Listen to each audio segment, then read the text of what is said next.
Hi, everyone. I'm Holly Hutchison. I'm going to be moderating today's session. Welcome. So today's program, I will introduce the CSA Innovation Network. I'll talk a little bit about who we are and what we do. I'll then turn it over to Jairus Rossi from the University of Kentucky, and he'll tell you about his research on CSA and employer programs. And then Katie Harvey from the Kentucky FairShare Coalition will talk about all the work that they've done in engaging employers. Carrie Sedlak is from the FairShare CSA Coalition in Madison, and she'll talk about her experiences, their coalition's experiences with providing workplace CSA. And finally, Ben Shute, a farmer in the Hudson Valley from Hearty Roots, will tell us about his program. And then at the end, we'll have time for Q&A and wrap up.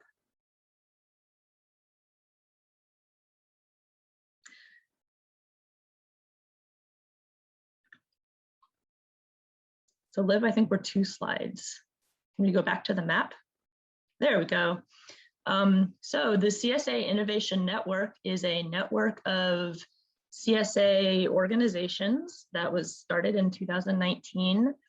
As you can see, we represent different organizations throughout the country.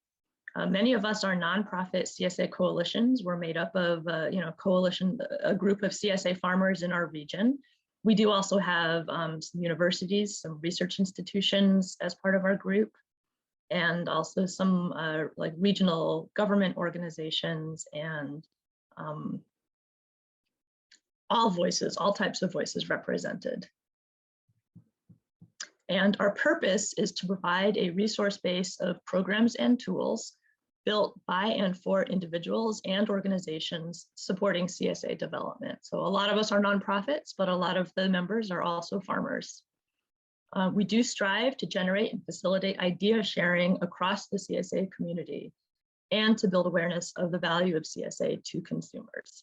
So while CSA remains very much a community movement, there are lots of things that we can do across the country to learn from each other.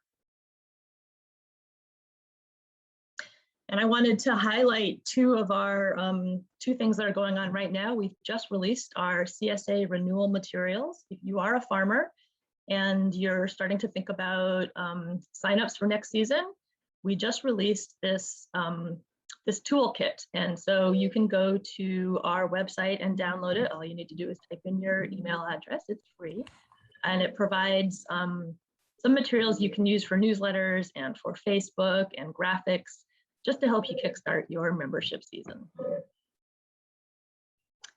And then the next thing I'd like to highlight, this is a really important grant that the USDA just opened up this week. It's the Pandemic Response and Safety Program. This is pretty important. You can apply for between $1,500 and $20,000 to cover any COVID-related costs between when the pandemic was declared at the end of January 2020 and anything that you've planned to spend up until December of this year. It can be workplace safety measures, it can be pivots in the market, retrofitting your facilities, all of that stuff is valid. A few things to know, the grant funds are for individuals and for any entities.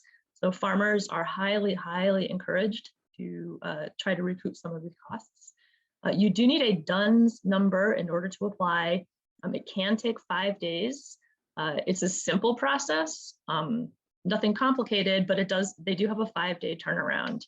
If you need any help with that, you can email the CSA Innovation Network and we'll help you figure out how to do that. The application itself is very simple, 5 to 10 minutes max, and it closes on November 22nd, so don't wait too long. The earlier you get it in, the better their workload is going to be. They are going to review all applications, but and it's not first come, first serve, but it does make it easier for them to get through, which will then make it quicker for them to get the money to you.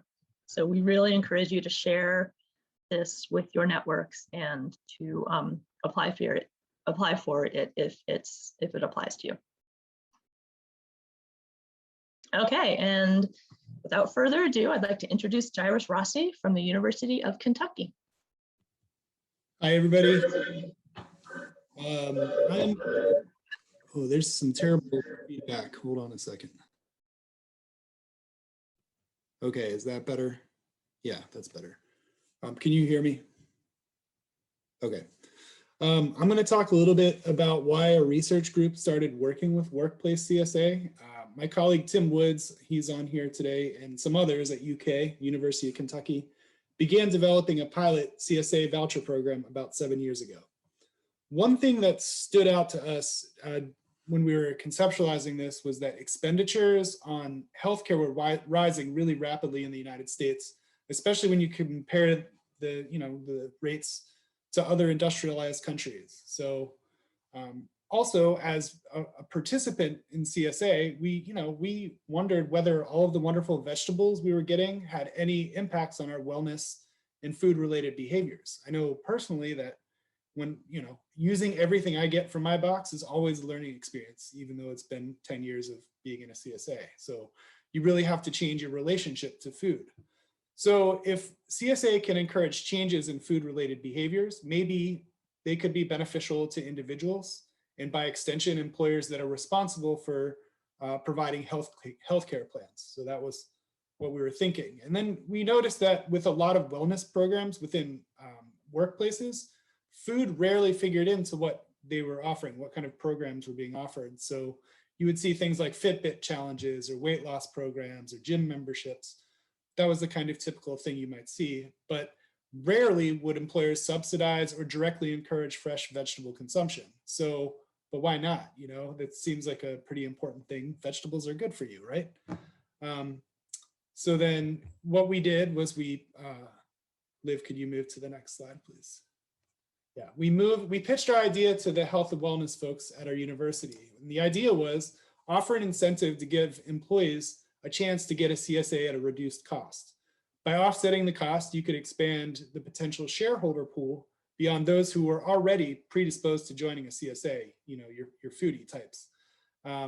Additionally, by recruiting participants from a workplace that, in the case of University of Kentucky, has 12,000 employees, you're able to promote CSA really broadly to a new potential shareholder base that was largely unfamiliar with what CSA was.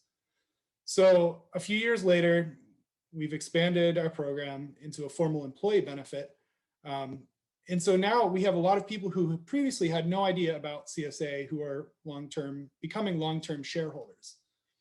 Now, when you get a lot of new shareholders involved in CSA, you know that it can be a challenge for people that were unfamiliar with what a CSA is. So supplemental wellness programming has been really critical to making this program work.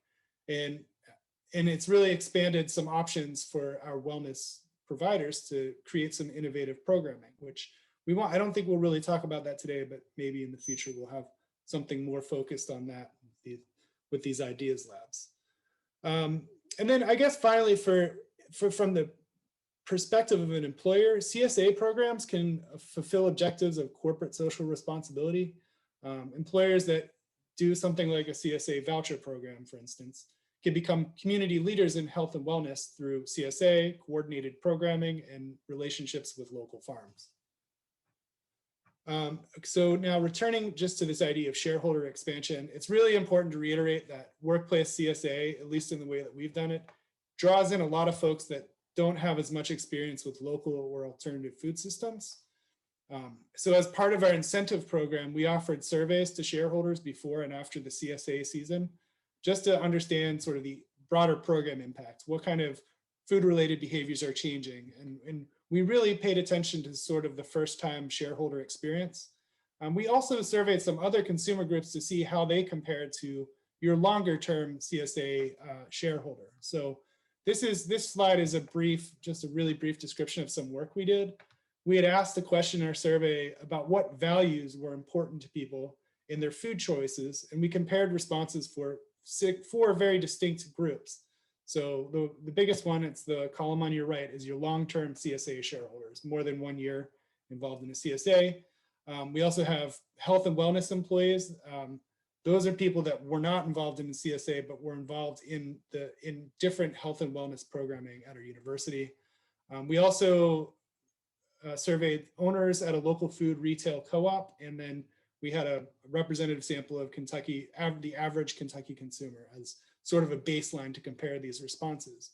And so what you can see here really is that CSA shareholders, the long-term people, they're not as much concerned with price, but more concerned with other values like environmental impact of food production or health impacts of eating, or supporting local farms and family farmers. And then they really had also an ethic of civic engagement. And this is the community part of CSA. They really had to put a high value on the concept of community. But with a workplace program, you start engaging people that may hold not as strongly to some of these values. Like, so if you look at the health and wellness employee group, they have different values that must be engaged differently by farmers, by workplaces, and by any intermediaries that are offering some kind of workplace CSA, because you're getting new people involved that may not be as committed to the idea of local or regional food systems. So this really points to the role of support organizations in providing guidance to new or non-traditional CSA shareholders. And really that's to try to help cultivate a sense of community wellness in the workplace and beyond. So again, in our voucher program, complimentary program by health and wellness personnel was critical. We also sought help from outside organizations to be intermediaries between the workplace employees, the workplaces, and the farmers, which is what Katie from the Kentucky FairShare Coalition will speak about later. I believe Carrie will speak a little bit about that too. Next slide, please. All right. But so we view CSA really as a broadly transformational experience for people that are new shareholders. The goal really here is to reshape shareholders' relationships to food and to community.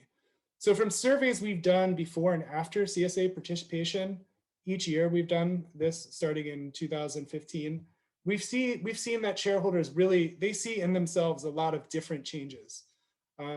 Obviously, when you would hope that they would increase vegetable consumption, and this happens, so that's good. They improve their cooking expertise. They think they learn more about issues of food production and sourcing, and they say that they feel like they're healthier. So, and what's more interesting to us, I guess, was that these changes were most strongly felt by people who were first-time shareholders or people who assessed their health prior to participation as being not so great. So we also saw things like decreases in processed food consumption and going out to restaurants. So, and then we have some preliminary evidence also that says that biometrics may shift after participation, and that some diet-related medical claims may also be affected. These later 2 points need further investigation, but I know that lots of people are interested in this data, especially employers looking to decide whether or not to fund an incentive for their employees. So then the goal really here is to shift to new shareholders, those who are defined by different values, who may only have a moderate interest in local food, to have more regular support of local food businesses and to more regularly consume healthy foods. Next slide. We also expect that CSA expansion through these programs has a lot of other impacts that are harder to measure. We see shareholders are often sharing their vegetable wealth with their neighbors and family. We see in surveys that CSA improves employers' view of their employer or employees of their employer. These programs also encourage knowledge sharing and innovation between and among farmers, especially those who are just starting out and trying to learn sort of how to do CSA. So we see this especially in programs that are associated with colleges that have sustainable agriculture or CSA on-farm kind of programs that are reaching the next generation of CSA farmers. And as others today will discuss, there's these kind of workplace incentive programs you need regional organizations to sort of help facilitate consumer and employer education as shareholder demand increases. These kind of organizations such as the Kentucky FairShare Coalition and Wisconsin's FairShare CSA Coalition, they're really advocates for CSA in general.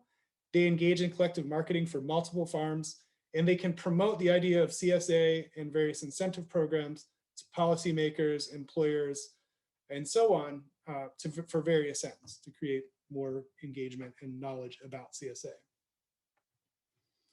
So, I mean, this is really the point of the next few slides. In the next one, I illustrate, this is kind of the traditional CSA workplace model.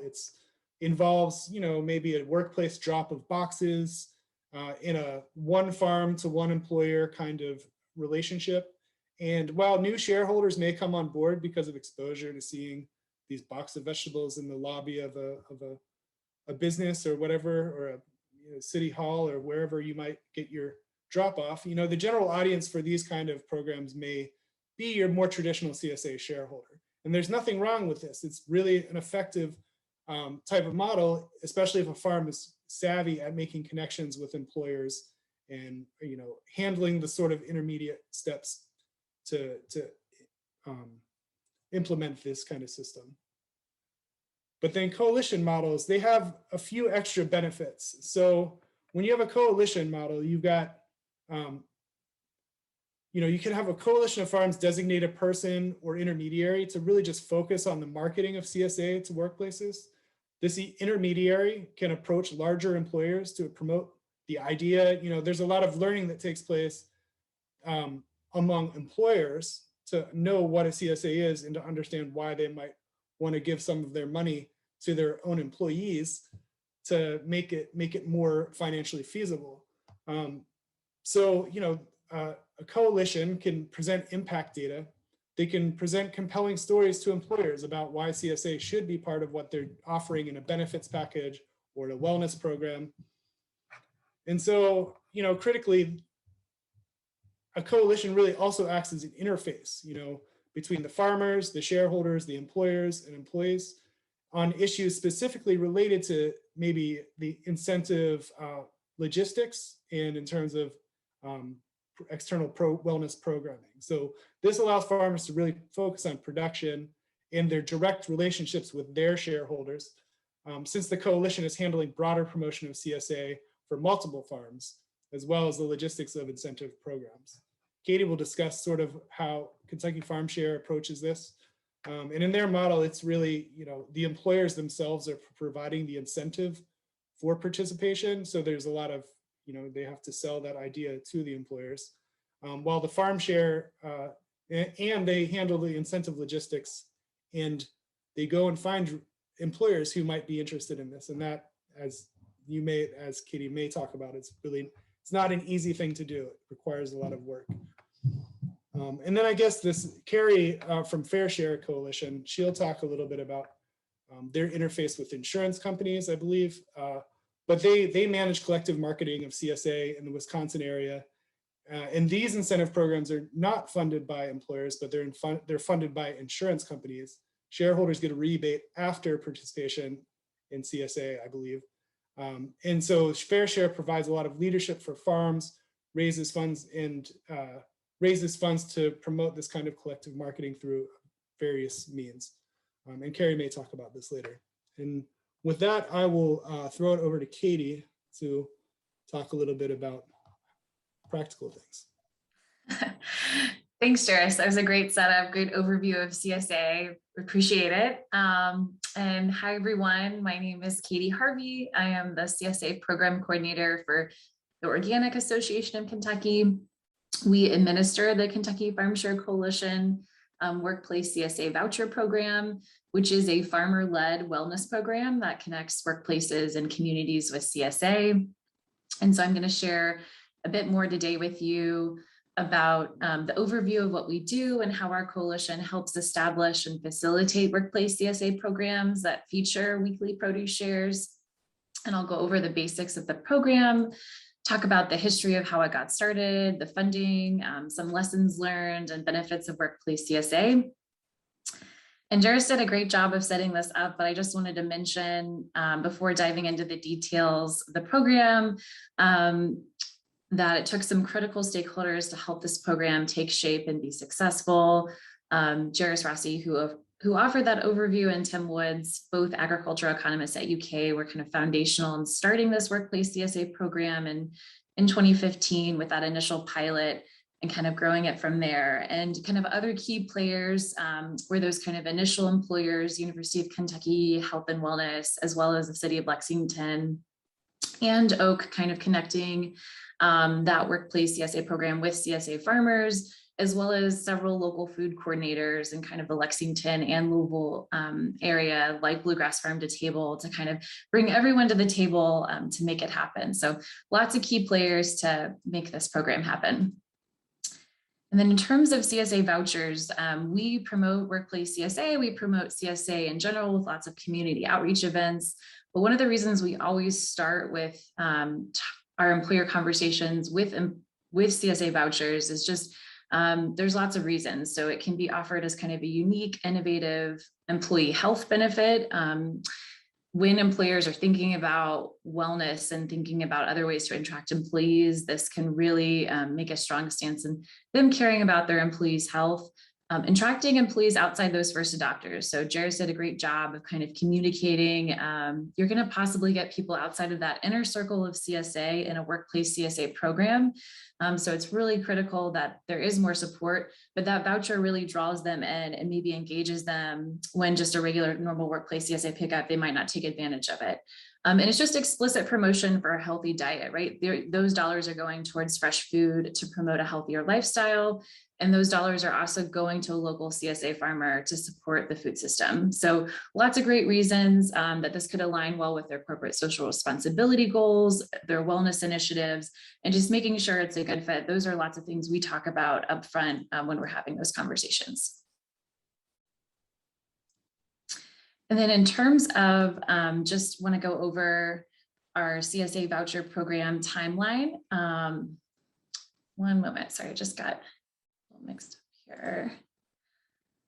So there's definitely quite a few details when it comes to CSA. So I just want to, for folks on the call that are thinking about those details, if they're offering a workplace CSA program or thinking about it, the coalition does try to take the biggest list of the administration from the employers and farmers by providing all the template program communication, creating a landing page for each employer, facilitating the voucher sign up.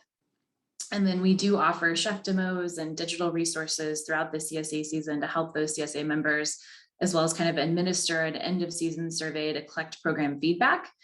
So in terms of what the does to help kind of facilitate that workplace CSA experience, that gives you kind of an idea of what we do on the admin side. But with our employer partners, we always kind of determine the budget first for CSA vouchers, how many vouchers they want to offer. They choose a farm from the coalition of farms we work with. And we roll out that CSA program by hosting a Meet the Farmer event. So giving those employees an opportunity to connect with the farm. They then have the opportunity to go sign up with the farm, use their voucher. And vouchers are normally a $200 value in our program. And that value covers about a third to a half of the cost of a CSA share. So we find that's a really meaningful amount for the member, and then they're responsible for the remaining balance. But they do get that voucher code and they immediately get that incentive or that discount off the total price.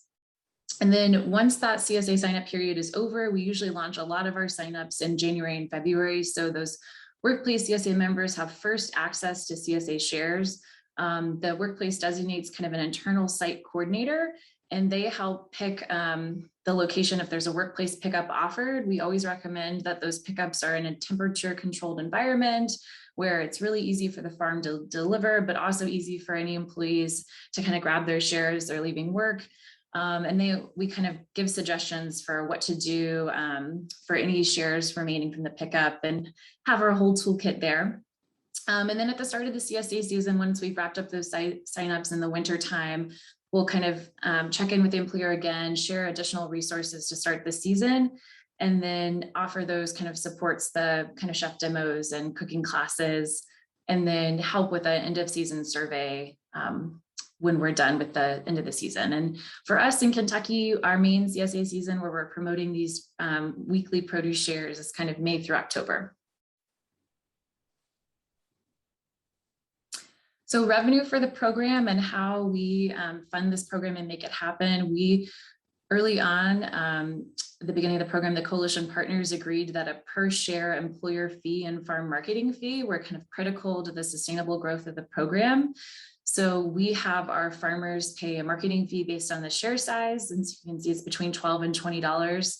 And then the employers also pay a $20 admin fee, and that's going to cover that lift of all the things that we do to kind of get the program set up. And what I mentioned earlier on, and this really helps fund about 80% of a full-time position to make the CSA voucher program happen. Currently, we have about, I dedicate full-time to the program, and then our executive director, Brooke Gentile, that's on the call with us, spends at least a third of her time on the program. So we have about 1 1/3 kind of full-time employee hours dedicated to make the program a success. And we use additional funds through grant funding as well as private foundations to expand this program and continue to grow it. And with these funding streams, the number of shares has grown each year. So in 2021, we're really excited. We were able to facilitate the sale of over 1,000 different shares that generated about $590,000 to the local farm economy. And it's been about over 2 million during the lifetime of the program. And for context, in 2021, we've been working with 6 CSA farms and 14 employer partners, and we're kind of continuing to grow that each year. So you can kind of see in our bar charts here, our blue is what we have done, and the green is kind of where we want to go with the program in the next couple of years with the number of shares and number of employer partners. And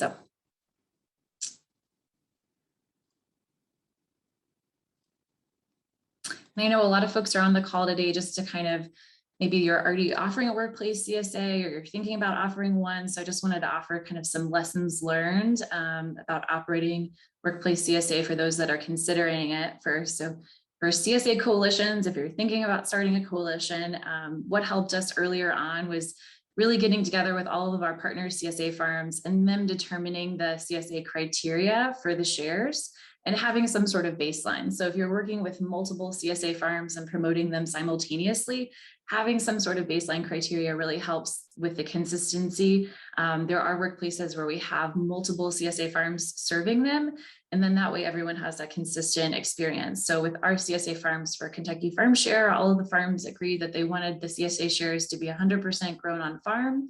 All the farms are certified organic, and we are also promoting shares if the CSA farm's in active transition.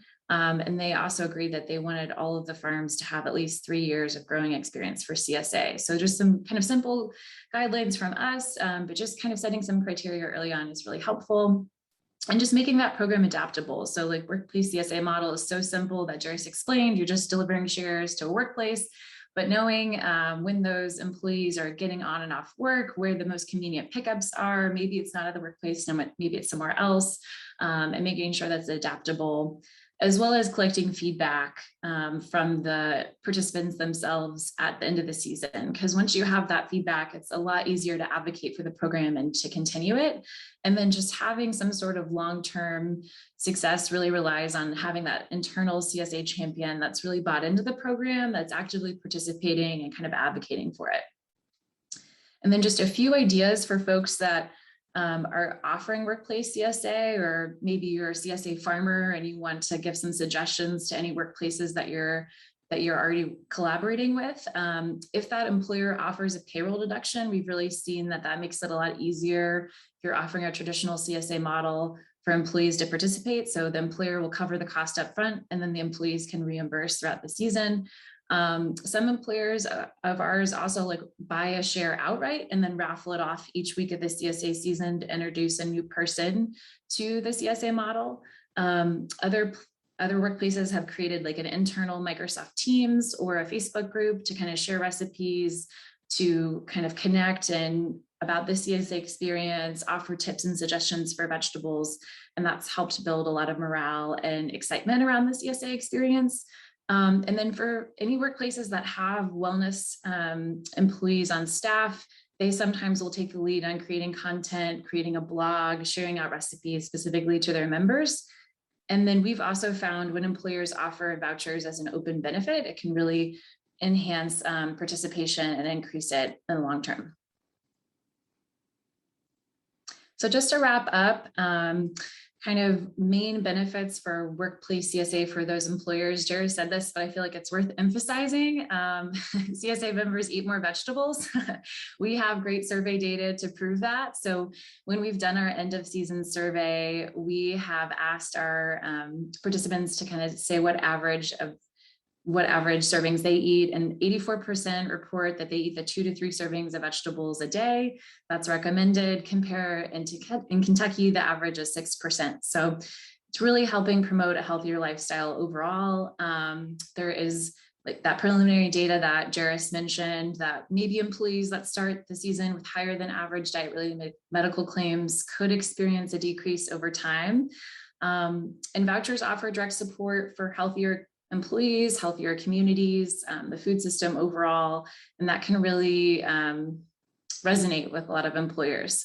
And then those benefits get stronger over time. So anyone that's participated in CSA knows that it takes a little bit of time to get used to the CSA model, to feel successful in the CSA model. And as employees participate, they're going to continue to be healthier, be more successful over time. So when advocating for CSA in the workplace, it's important to emphasize that CSA vouchers can really make a strong impact to the program and a value on the investment. So a lot of times employers want to hear about the return on investment, but we really feel like a strong value to this program. So thank you so much. And I am going to pass it off to Carrie, who's going to talk about FairShare's CSA health insurance rebate program. Thanks so much, Katie and Jairus. Great to be here with you all today. And we've already gotten a bit of an introduction both from Katie and Jairus, so I'll just do a one sentence reminder that FairShare CSA Coalition is entering its 30th year of existence, and we connect and support farmers and growers across the Midwest, specifically CSA producers and eaters. And we typically endorse between 40 to 60 farms. We have more on the 40-ish side right now, and we do collaborative marketing, like Jairus mentioned, and we have a couple of different forays that we've taken into the workplace CSA space and the HMO rebate space. So I'm specifically going to hone in on that HMO rebate topic because I see it coming into the chat a good bit, and there's just so much opportunity in this space.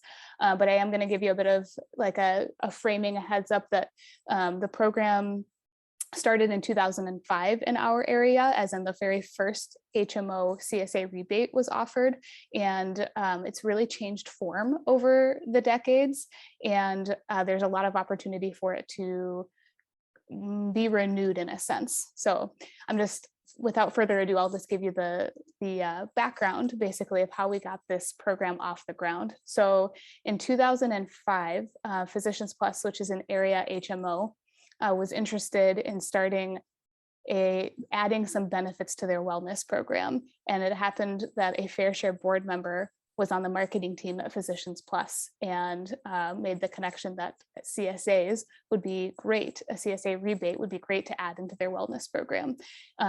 They, from their perspective, Physicians Plus perspective, they were like, this is an incredible form of marketing. It's going to really set us apart from other area HMOs. And then certainly from the CSA space, we were very excited about it because it had the potential to really boost memberships in CSA farms in the area. And there's a very high concentration, relatively speaking, of CSA farms that serve the Madison, Wisconsin area. And it went so well that it was so well received that other HMOs quickly followed suit. Actually, within 2 years of that pilot program launching, all of the major HMOs in the area basically adopted the same approach. And it was interesting, they all took the same form of rebate, which was $100 provided to individual people that were on individual plans, and then a $200 rebate provided to folks that were on a family plan. And so that tangibly, that looked like somebody signed up for a CSA share. All of these HMOs, I should mention, worked with FairShare in close communication to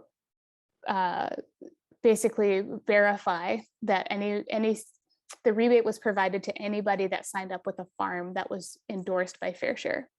And the reason that the HMOs decided to do that is that they just, felt in our endorsement process, we're basically vetting folks and how experienced they are in the CSA space, and a few other criteria. And so the HMOs felt like that's good, that they felt great about having a quality product to provide to their members. And so somebody would sign up for a CSA share. They would then submit their receipt to the HMO, and the HMO would then provide them a check in the mail for that amount listed right there, in return for that CSA sign up. And it was just extremely popular. We have data that shows that HMO rebates were claimed for 75% of the CSA shares among FairShare farmers between 2000 and 2005 and 2011. So that's roughly an average of around 4,000 shares a year. Both farmers were thrilled about this and the insurance companies were thrilled. From the farmer perspective, we had a lot of farmers starting to work in the CSA space. Like they started to actually start up CSA as a marketing strategy, as a production strategy because of this rebate. We also had folks signing up to be part of FairShare because of the rebate.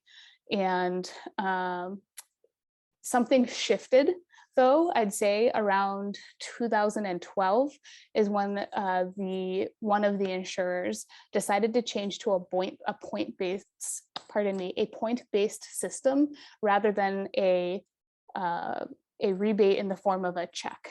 And how that worked was basically somebody said, you may all be familiar with this because it's kind of how a typical wellness program works now, is that you perform or you participate in some activity, or you purchase like tennis shoes or something like that, and you get a set number of points. And once you accrue your points, you can then receive a gift card, usually is what it is. In this case, this insurer and then several of the other insurers that followed suit down this path would choose a gift card like Amazon or something like that. And it's just I'd have to say that it didn't provide the same value to the consumer or to the farmer, certainly because it wasn't as much of an incentive for the consumer to participate in the wellness program, because it was a little bit more difficult to receive the gift card. You had to jump through like an additional hoop or two, and then also the gift card amount often was, and I should say is, because the system is still in place, was typically for a value less than that $100 or $200. And so the big question is, why did this happen? What really motivated these insurers to change their tack on that? And what we have heard from the insurers is a few things. One is that they found that the folks that were signing up for the CSA shares, they estimated that a good number of them were already people that may have already signed up for a CSA share on their own, and also were fairly healthy in terms of what they were making claims for for their insurance. And so they felt that it wasn't necessarily fully meeting as much as they had wished their goals for it to really improve the health and wellness of the general population of folks that they insured. And then also there were some concerns around providing members with an actual reimbursement payment. I never was able to get a real clear answer on this, but there was something with some tax related concerns with that. And so that was part of why they took away that actual rebate piece. That being said, there was one insurer that kept the rebate model up until just this year. They just shifted to that more points-based model, and they're a little bit more generous on the points than the other HMOs.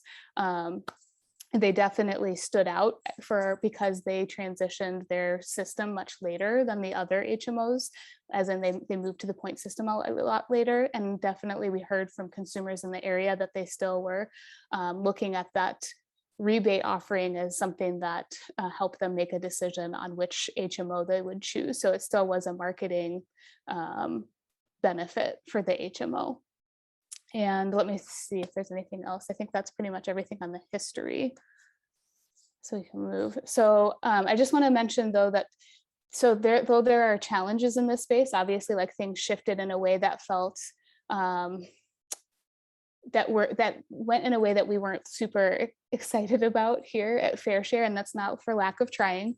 I think that that's one of the challenges, is that a lot of these programs are really tied to the people you're working with, the specific people you're working with, at an HMO, not unlike a workplace too, for a traditional workplace CSA program. And so I'm going to tag on to what Katie's advice was, that like, you know, it's very important to have those champions and to be in really close communication with them. And then we recognize that it's important to have a deep playing field. I think maybe even more so in a healthcare landscape than a workplace, because I think that there's just more, at least in our experience, the folks that we communicated with changed roles really frequently. And so it was almost every year we would be working with a different person. And so that's something that I think going back that we would have been cognizant and mindful of just kind of making that playing field really deep with who we communicated with, and like, you know, being very intentional about all of the communications of this is the impact that you're having as an HMO, as a company, as a local business. This is the impact you're having on the farmers and your members as well. And, you know, now that we have all of this rich data from Jairus and Tim at UK, and of course, the folks at Kentucky FairShare Coalition are gathering a lot of data around the real impacts of health in connection to CSA consumption. I think that we're actually going to be positioned in a much better place to renew these conversations with folks at the insurance companies. And also, you'll see I have listed there that the shifting healthcare landscape, I think we're stabilizing a little bit, but certainly with the adoption of the ACA, the Affordable Care Act, there definitely was a lot of questions around what's allowable and how you can structure certain benefits, and some of the changes that happened with the insurers happened around that time, and just something to be mindful of.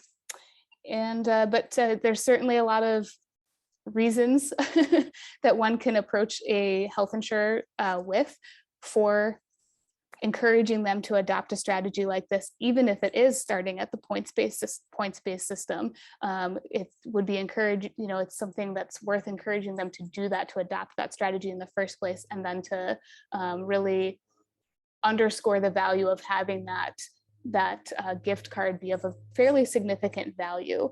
So people then are incentivized to go through those steps to bring that gift card to bear. And before I wrap up, I will just mention that FairShare has also done more traditional workplace CSA support, very similar to Kentucky FairShare Coalition. Similar, I will say, not fully similar. And we have found pretty good success we started that work under some grant funding, so we didn't have to charge anyone for that model. We were really fortunate to get that started in that way. And then we slowly started to transition into a fee-for-service model. So we've traditionally we have a suite of options to offer to the workplaces in terms of how much support they receive from us as a coalition, you know, and that can range from custom farm matching based on the needs and interests of their employees to lunch and learn sessions, program evaluation support, etc. And that has worked really well. We've had a lot of interest from folks around that. And then we have also considered, but haven't implemented, but have considered, you know, asking our farmers if they would be interested in having a fee for service for the farmer side as well. So that would mean more active recruitment on our end for workplaces instead of and then matching them back to the farms rather than having the workplaces approach us. The one challenge around that has been how do we charge beyond year one, or how do we continue to provide support services to the workplaces, but also make sure that FairShare is being supported in this space as well, so that we can provide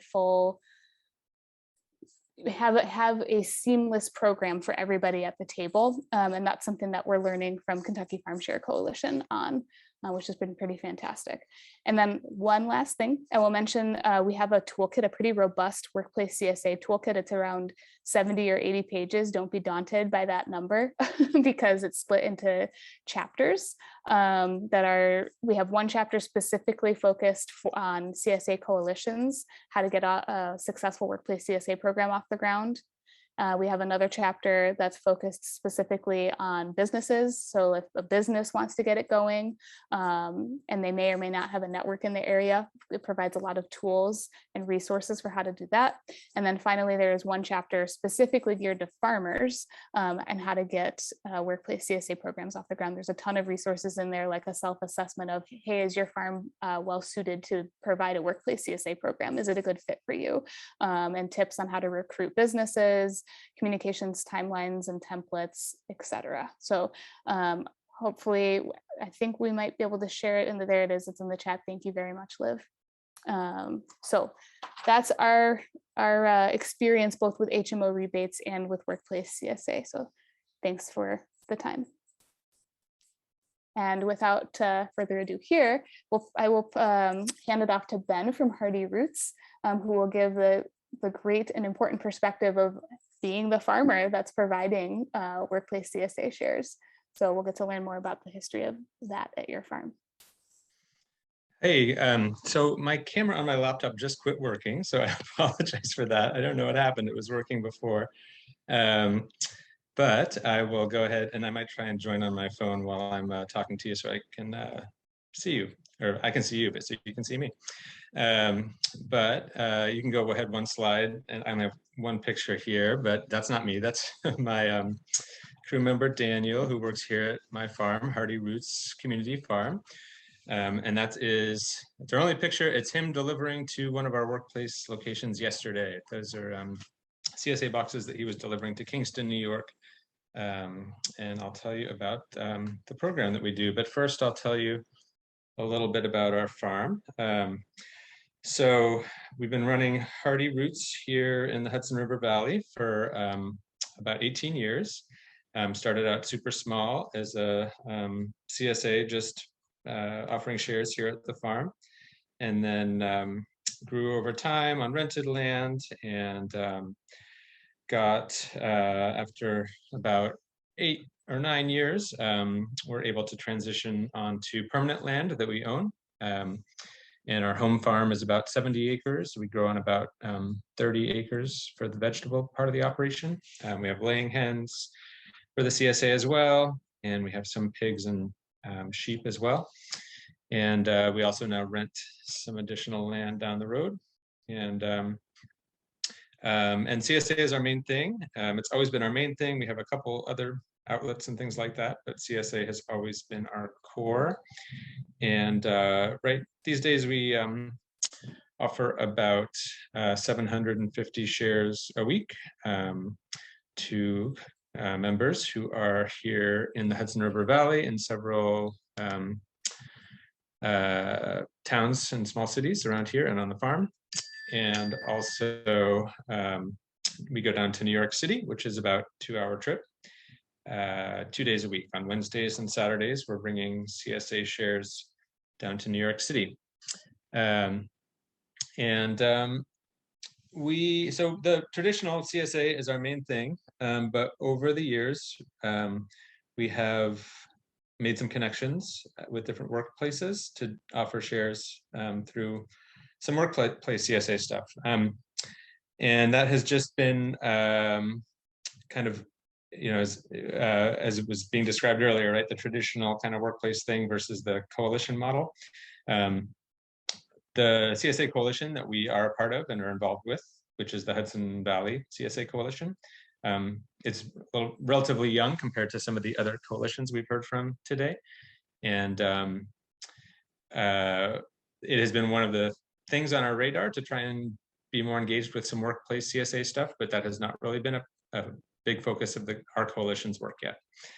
So this workplace CSA stuff that we've done so far has been just directly initiated by us on the farm. And the first relationship that we had was with the small tech company that you see in that picture. They are in Kingston, New York, a small city right across the Hudson River from our farm. And we have had a traditional CSA drop-off spot in Kingston for many years. And one of the members, who was a CSA member at that spot, owned this small tech company and wanted to provide CSA as a benefit to their employees. And so they approached us about that and asked if we would be willing to do a delivery to the office or not, and you know, what that might look like. And we kind of like talked through some ideas together. And in the end, we did, because their office is like right on our delivery route and at the right time, we did decide that it was fine for us to do a delivery to their office. So it started out before COVID, we were delivering, I think, about 20 shares to their office, and we would do it once every 2 weeks. So the main CSA shares that we offer, it's like a kind of standard size, like eight or 9 item vegetable share. And for all of our sites, we have a weekly or a every other week option. And probably partly because of cost and partly because of wanting to make sure that this was a benefit that was like a reasonable thing for different household sizes of the employees that they were looking to give this benefit to. They settled on an every other week delivery to their office. So we, for every year, for many years, we have been serving their employees with CSA shares every other week in our main season, June through October. And that's worked out quite well. Some of the logistics stuff. So we, for most of our, CSA sites, traditionally, we're signing up every single member separately and taking payments, whether it's from credit cards or checks or whatever. With the workplace CSA, that's streamlined a little bit. Their office manager, who's our contact there, provides us with a spreadsheet list of how many employees are going to be joining up for that season, their email addresses and names, and then we invoice the company for the full cost of that share. In this case, they pay the company pays the full cost for all the employees, and we get a check from the company, so we don't pay like some of the credit card fees and processing fees that we are on the hook for with some of our regular CSA shares. And then we did the delivery. Some of our CSA sites, we have like market style CSA where people pick up their items, get their carrots, then get their lettuce, then get their tomatoes. But with our workplace site, we didn't really have a feasible way to make that work at the workplace. So we did offer them pre-boxed shares, and that is something we do for some of our other sites anyway. So we were already set up to do that. And when we do arrive at the workplace, it's kind of like several of the employees come down, help unload the van, bring the shares up to the office. It's kind of like a collaborative thing. We have a good relationship with those members. We have all their email addresses and things, so we are sending them the newsletters every week on their email and what to expect in their share and recipes and things like that. And so far, that's been a nice relationship. It is a little bit changed this season after COVID, and with fewer people working in the office. They have fewer employees in the office, so it's gone down. I think we're doing 14 shares this year, which is down a little bit for them. And one of the things I think that is appealing to them as well is that because we offer CSA to several different towns in the Hudson Valley region, we're able to give, and within our regular CSA, we do allow our members to switch pickup locations if they give us notice. So they can pick up in their regular spot this week, and next week, if it's easier for them to pick up on a different location and day than if they change it in their settings on our CSA member management software, then they can do that. And so we also allow that for the employees of this company. And I think that's been helpful because of, post-COVID or during COVID, remote work schedules and people not necessarily going into the office. That has enabled those employees to still take advantage of getting their share, and has not really been a burden on us because we're already used to being able to have people switch around their pickup locations as long as they're giving us plenty of notice for our weekly harvest plan. I should mention the software that enables us to do that pretty seamlessly and smoothly, and this is kind of a plug too, is the Grown By software done by the Farm Generations Cooperative, which happens to be founded and run by my wife, Lindsay. So that farmer-owned cooperative is now offering this CSA management software that we've been using for all of our CSAs, and it makes it super smooth for us to enable our members to be changing their pickup locations and schedules, and if they go out of town, to give us notice that they're skipping a week and things like that. So that's been our longest standing, and our, it's a small but very nice arrangement for us to have that connection to that workplace. The other workplace CSA experience that we had was started before COVID, about 3 years ago. And one of our locations in New York City is on the Upper West Side of Manhattan. And it's pretty close to Lincoln Center, the big arts performance complex where the Metropolitan Opera and all kinds of other theaters are. And Lincoln Center itself is a pretty big nonprofit arts organization. They have like a pretty big administrative team and staff, and one of our CSA members, who was just a traditional CSA member in that neighborhood, approached us about wanting to see if Lincoln Center would want to have CSA drop off as an employee benefit. And so they connected me with their like employee benefit program manager or whatever it is. And that person was very interested and excited to explore the idea. And so we pulled together kind of a pilot with them to do it for just the fall, because our conversations didn't start until the spring. And so we did a pilot with them where we offered up CSA shares to their employees. They're like administrative employees at their office in Lincoln Center. And the arrangement, and it was just a 2-month fall share. And traditionally, we've had some extra capacity in the fall. Once we're done planting and doing a lot of our weeding, and the harvest is all coming in, we've sometimes added shares at some school locations that start up in the fall. And in this case, we decided to try out this Lincoln Center site.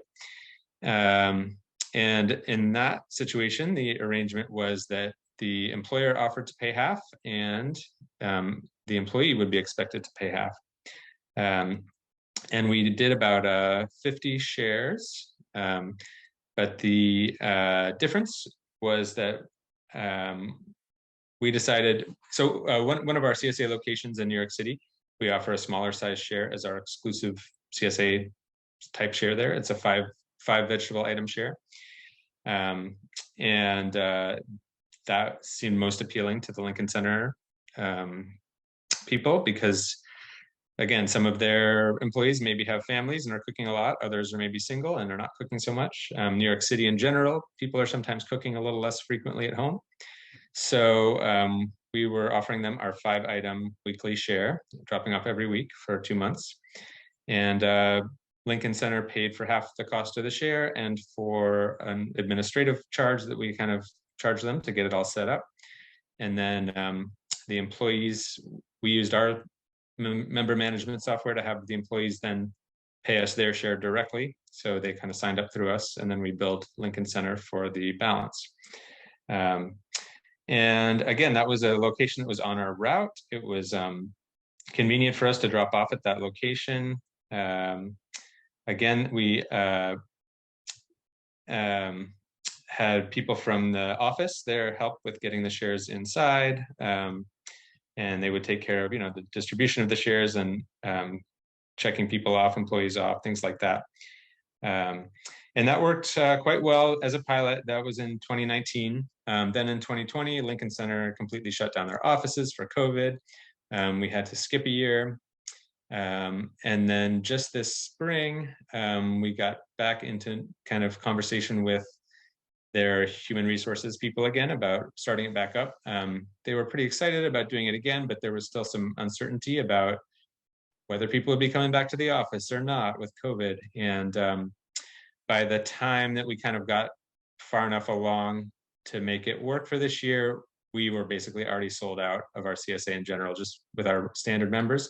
And so we did not end up being able to put it in place this year, but we did have that, pretty strong interest from their human resources people again, and they were like seriously wanting to engage. But I think someone mentioned earlier about it's important to maybe make these arrangements with companies well in advance when they're approving budgets and things like that. And that definitely was kind of the case here, and I think it was kind of unavoidable in this case because of the COVID thing and people being uncertain and not willing to commit in the spring to know whether employees were going to be there or not. And actually, as we had those conversations with the human resources people, we were talking about whether or not we could make it work to have that benefit offered both as a drop-off at their office or as an option for, again, staff who they had who were working remotely to maybe pick up at one of our other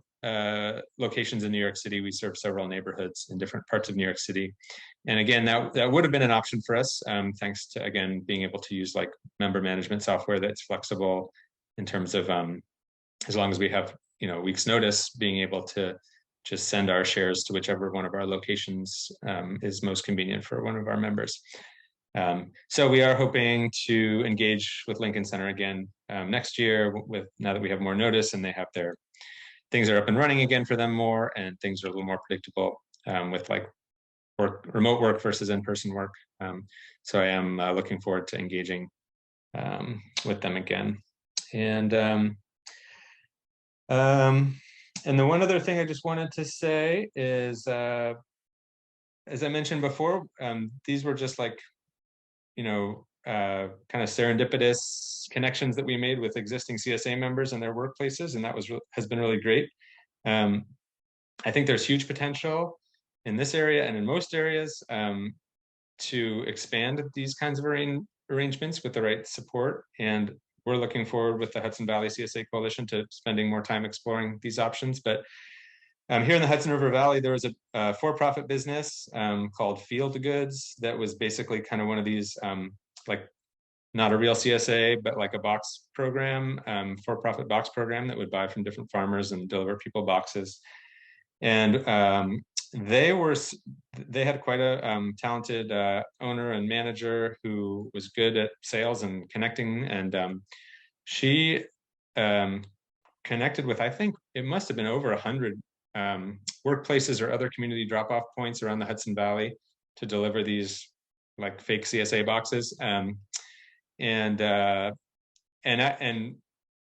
have issues with some of that stuff, but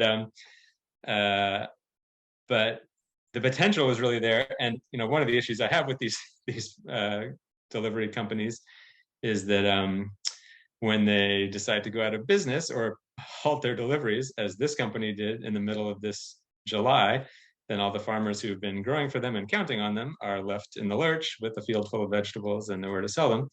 And that's what happened this July when that company stopped doing their deliveries. And they're not technically out of business, but they are no longer doing that service.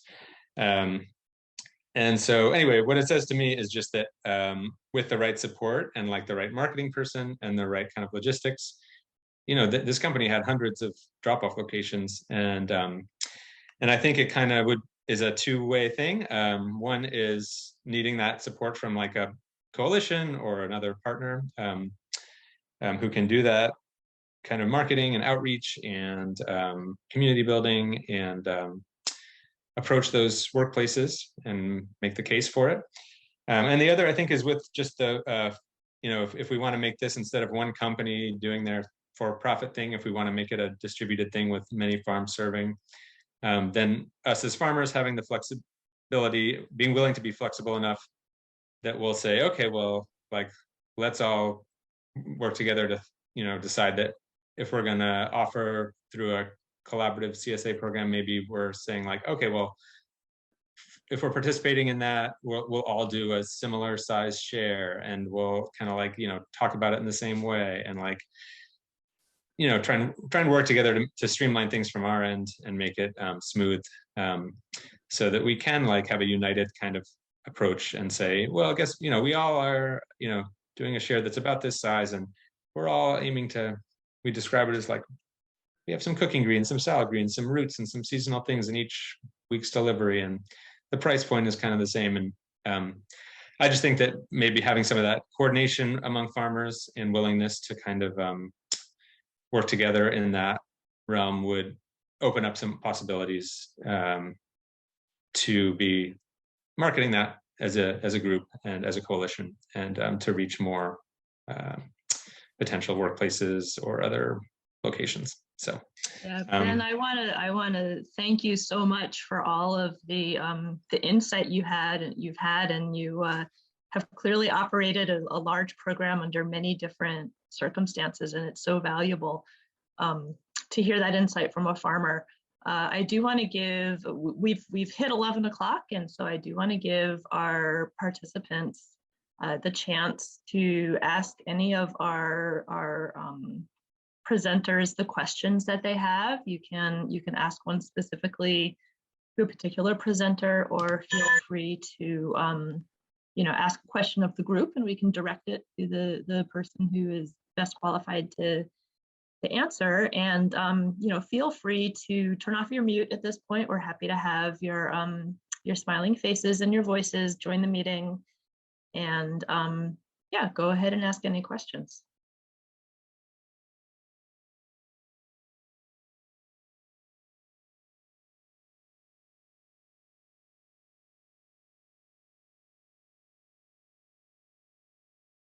So we have one question that's come up in the chat. I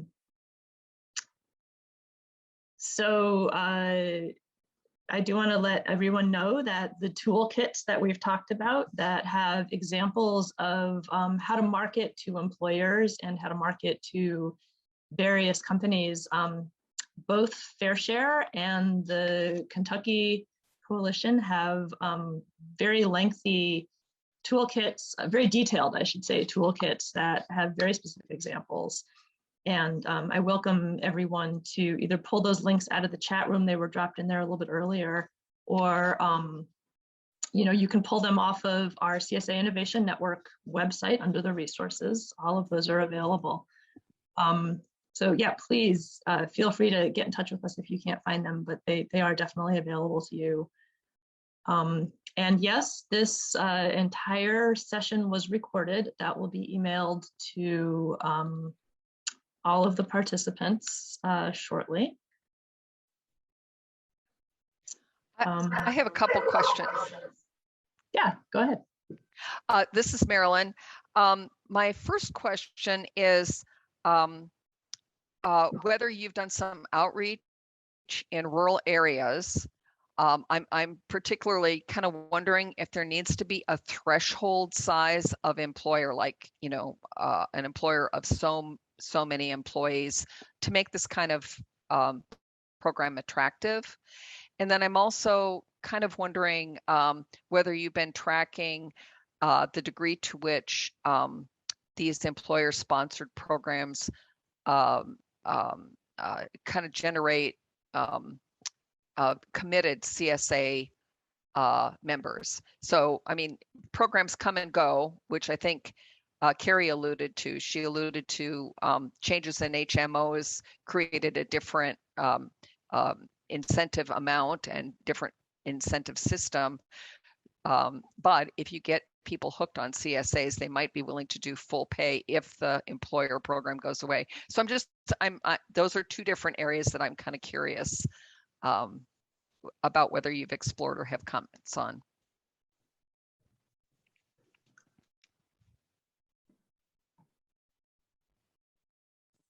I'm happy to tackle the first one, or just to kind of put in our 2 cents of recruiting employers in Kentucky, and then have Ben share his experience in New York, or if Carrie has experience with FairShare employers. But in Kentucky, when we've been working with employers, we do feel like there's kind of a minimum workplace size that works well for promoting workplace CSA. In general, we found anywhere between like 5 and 10% of a workplace is interested in participating. It definitely ranges widely based on their wellness programming, but like just roughly that's where the percentage usually is. And so a lot of our partner farms need a share minimum of between maybe 10 to 20 shares based on the farm. And so working with employers for us that have a workplace of between no less than 100 employees, maybe closer to 200 or more, tends to work better to get a workplace CSA program going. We feel like we do have several employers that have a workforce of maybe 150 to 200, but it's maybe a little bit harder, and they're maybe offering less wellness benefits. There's less complements with a smaller workplace. I don't know what everyone else's experience is, but that's what ours has been in Kentucky.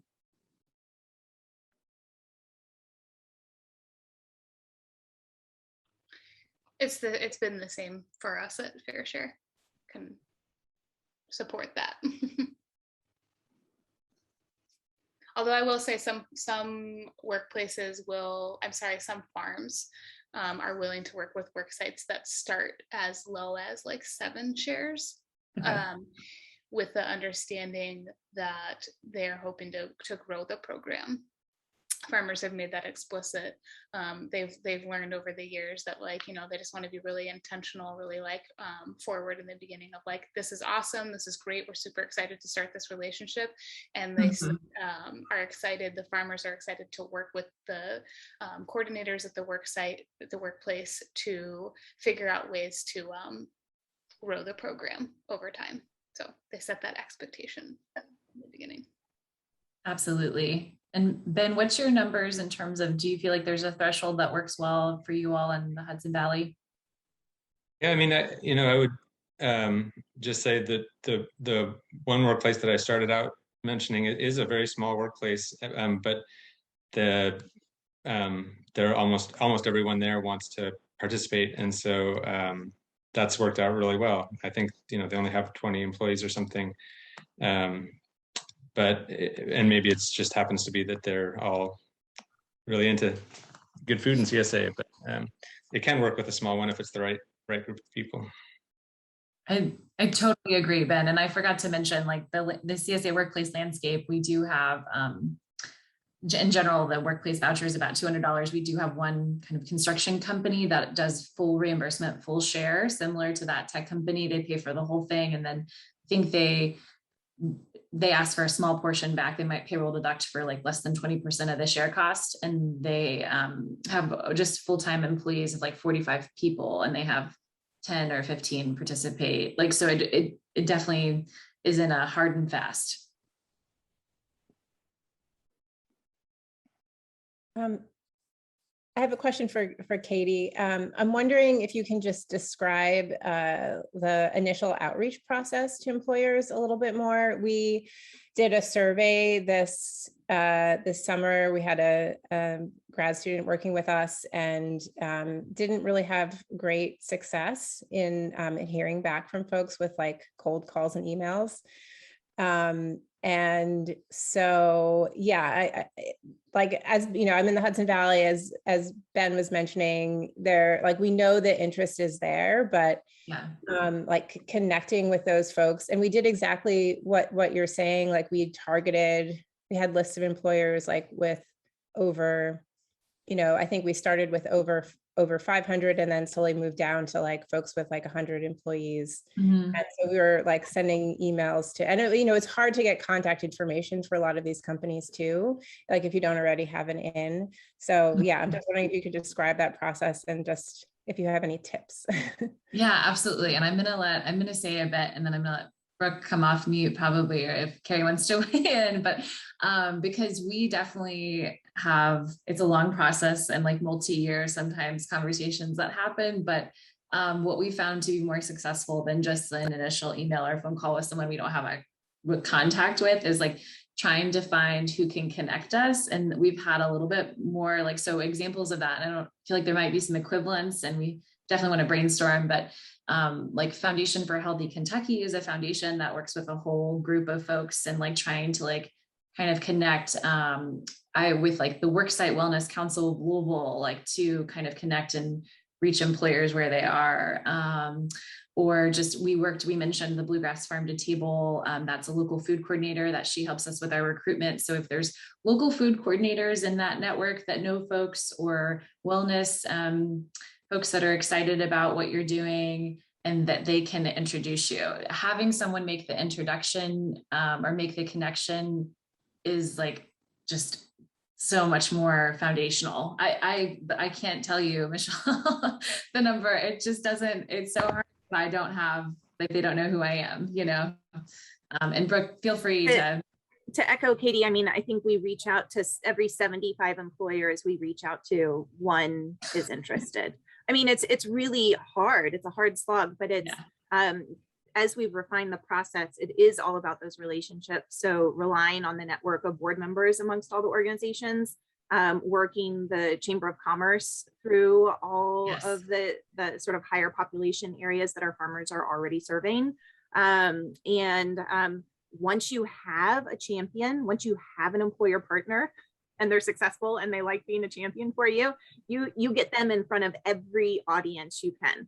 And so to just a testament to Champion UK Health and Wellness, the director there, Jodie Ensman, she has done press for us. She's done webinars for us. She talks to anyone about it, right? And so really supporting that relationship above and beyond the program so that they can help you spread the word and why they're an early adopter and continue to grow the program. Mm-hmm. That's so helpful. Thank you so much. Yeah, and it looks like we have one employer already interested, Davinus. They're beauty company, and so they want to do it. So we have one. No, it's so awesome, and it's a process for sure. And just like Brooke mentioned, I feel like having those connections is really key.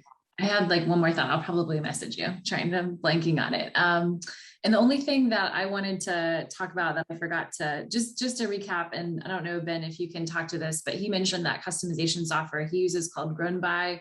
Out of the 6 farms we work with right now, one does a more traditional CSA without customization, but the other 5 farms do offer customization, and they do offer I'll have farm software that allows you to like switch your pickup location, to pause the share. And I feel like that's been a really big selling point to a lot of our employers, Michelle's, like just in terms of like employers like that their employees have that flexibility. And I don't know, Brooke, like just in terms of the program started with traditional CSA and went to customization. And I feel like we just had such positive feedback about it with those outside the first adopter members. Do you mean for customizing the like actual share contents, or do you mean like pickup location and sort of like logistics of like picking up on different?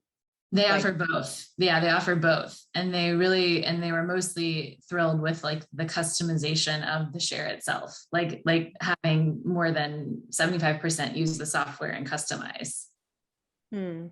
Yeah. So just like feel like it's been helpful because the kind of just like not using the food or not knowing what to do with it, right, is like a big kind of feedback. And so having the customization is somewhat of a sweet spot. It's definitely going away from the traditional CSA model, but meeting people where they are and kind of slowly bringing them into the fold, if you will.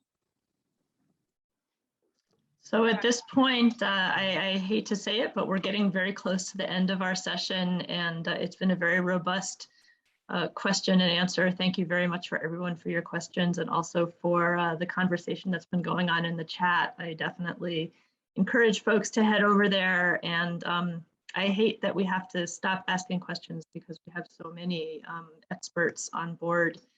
but we are happy to tackle questions offline if you have any more. So I just wanted to call a few things to your attention as we wrap up. We do have some of the toolkits that we mentioned during the call. They will be sent in a follow-up email. These slides will also be shared. You'll get all of those. So you'll be able to look back for any information you need. And thank you so much for attending our session today. It's something that our network has worked, the folks in our network have worked very hard at making happen. And it's a great way to move forward with the CSA, and we really appreciate your enthusiasm. We would like to know your feedback on this session. There's going to be a link in the chat. We'd really appreciate a few minutes of your time in filling that out. You can head to our YouTube channel and our website in a bit just to pick up the recording. We do have all these resources again available in our resource library. And just a side note, if you, when you're filling out the evaluation, we always love to hear what you want to learn from us. So if you have ideas for future Innovation Network Ideas Labs, do let us know, put that in your evaluation. We would love to provide you with information that is meaningful to you. So thank you again to all of our presenters and to FairShare and the CSA Innovation Network for sponsoring this session today, and for everyone who could spend their time with us. Thank you so much, everyone.